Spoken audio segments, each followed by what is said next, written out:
ধুবুৰীৰ আগমনিত আৰক্ষীৰ বৃহৎ সফলতা বিলাসী বাহনসহ 5টাকৈ গৰু জব্দ ধুবুৰীৰ আগমনি থানাৰ ভাৰপ্ৰাপ্ত বিষয়া প্ৰণৱ কুমাৰ ডেকাৰ তত্বাৱধানত যোৱাকালি ৰাতি আনুমানিক 10 বজাত অভিযান চলাই বেৰিকেডত বিলাসী বাহনসহ 5টাকৈ চোৰাং গৰু জব্দ কৰিবলৈ সক্ষম হয়। বিলাসী বাহনৰ ড্ৰাইভাৰ আৰু হেণ্ডিমেন দুজনে পলাই যাবলৈ সক্ষম হয়। গাড়ীখনৰ নম্বৰ হৈছে AR04 4167। এই নম্বৰৰ গাড়ীখনৰ পৰা 5টাকৈ চোৰাং গৰু জব্দ কৰে। জানিব পৰা মতে প্ৰতি নিশা পশ্চিমবংগৰ পৰা চোৰাং গৰু আৰু গোমাংসৰ লম্বীয়া ব্যৱসায় চলাই আছে একাংশ যুৱকে। প্ৰশাসন ইমান কঠোৰ হোৱাৰ পিছতো কেৰেপ নকৰে নেকি একাংশ ব্যৱসায়ীয়ে?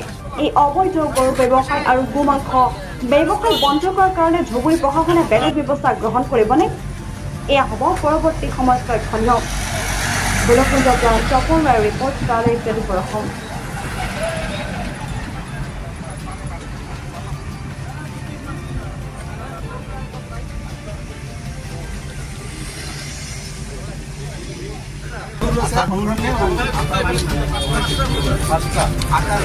গৰু কেটা আছে 5টা আছে টোটাল 5টা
যেটা